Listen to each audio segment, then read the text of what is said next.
Welcome back to Retro Wednesday at the Titanium Hangar. This is Mike. Today I have a discussion video, a topic that I have been thinking about for a while. I'm starting to know this more and more recently, and more or less, it seems like the vintage collector is dying off for a lot of reasons. I'm going to discuss that. I'm also going to discuss the boom and the bust we saw from 2020 to 2022. Now we're sort of in a bust era.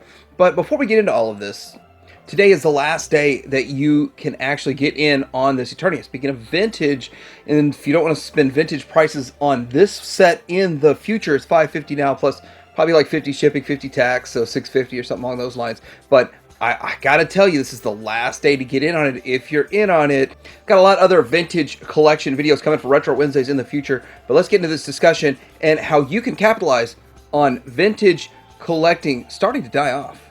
Coming up.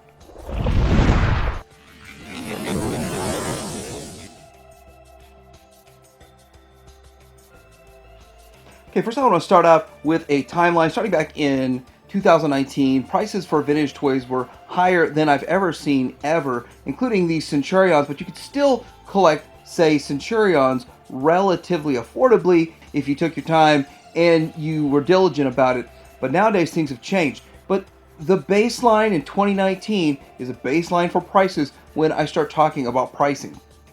I was still able to get Star Wars figures for as cheap as $1 for a common figure, and all the way up to about 20 or 30 for some of the more rare ones. But Yak Face was still commanding about 100 to 120 bucks back in 2019. So getting into 2020, we saw the boom, the biggest boom of collecting that I have ever seen in my 26 years of collecting vintage toys and modern toys. But for the most part, the boom in collecting affected everything from tennis shoes to toys to modern to vintage and video games, everything, because people were at home with extra money and extra money from other things. And so with that, they had extra time to realize, what do you want to do for fun? And collecting toys is a very fun hobby. Toy lines like Master of the Universe and G.I. Joe actually took off amazingly because they're so broad. There's so much of that out there, but there's so many people that had it as a kid and they wanted to recapture their childhood. So these toy lines took off.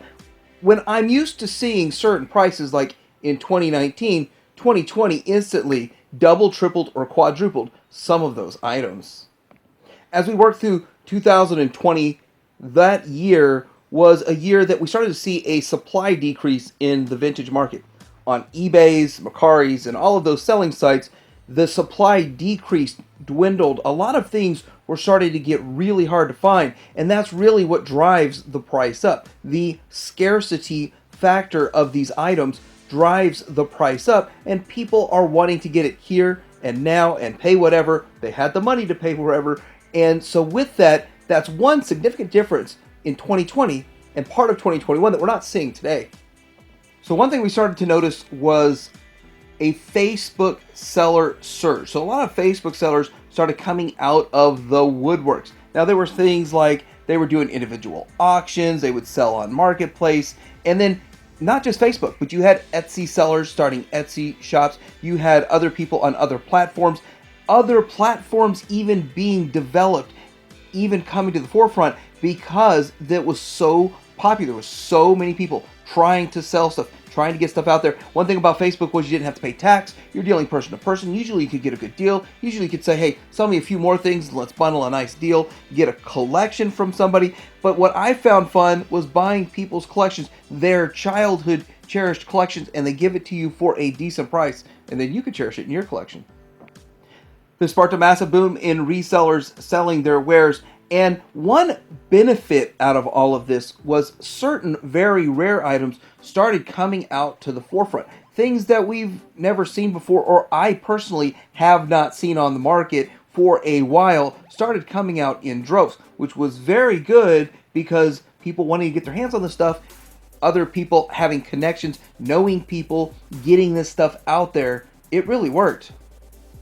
2021 ushered in some changes. So we had to know that all good things would start to come to an end.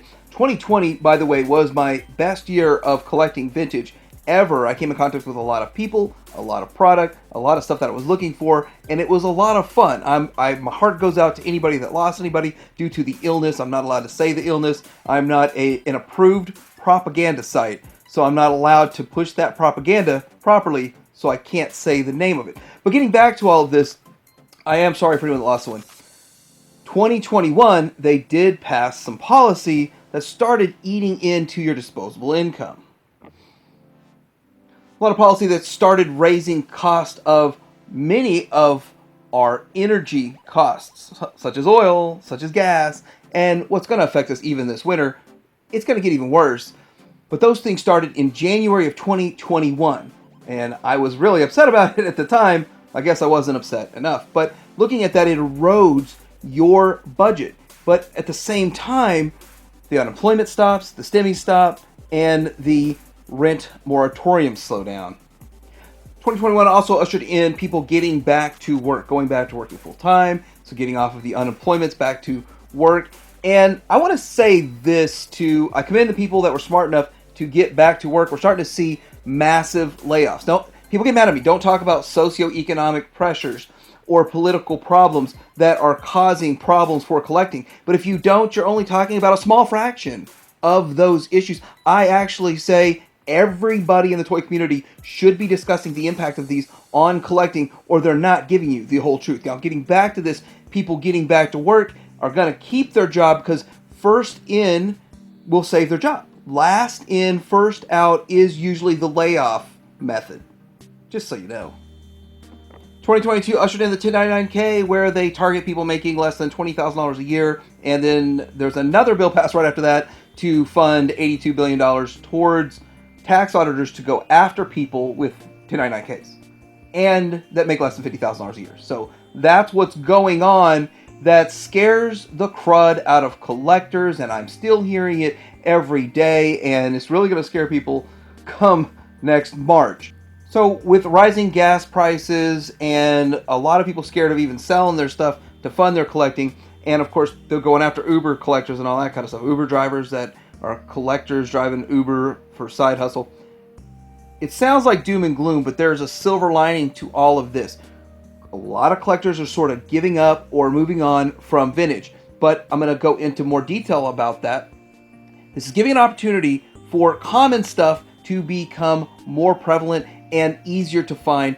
Hence, collecting is cheaper. It is now becoming cheaper to collect vintage, as cheap as 2019 for a lot of items, even cheaper than 2019 for a lot of the common items, even the Star Wars figures. I'm not only seeing it myself, I'm hearing other people talk about how they're picking up vintage Star Wars figures for way cheaper than they did in 2020, 2021, and it reinvigorates them, gets them excited about collecting that again.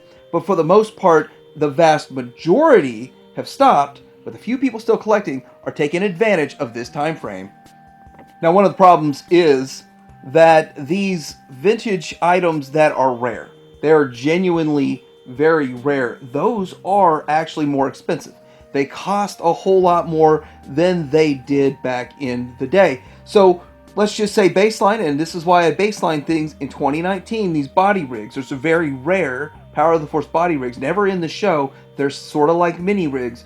You could get a sealed one for about 100 to 200, and then loose ones were 100 and less. So like 50 to 100 bucks for loose one in 2019. How do I know? Because I bought those back in 2019. Nowadays, loose ones are running about 300 each, and sealed ones 300 to 1,000.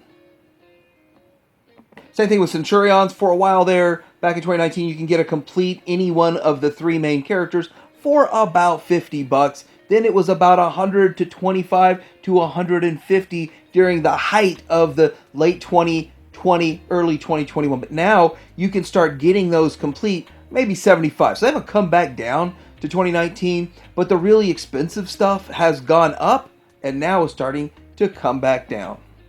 Pretty much every toy line from the 80s has some sort of rare item that's hard to get. It's hard to track down. If I were to say in Cops, there's a handful of figures that are a little bit pricey, but this helicopter was hella hard to find back in 2020, but it's even harder now to find it than in 2020. Well, you can find them, but they're not complete.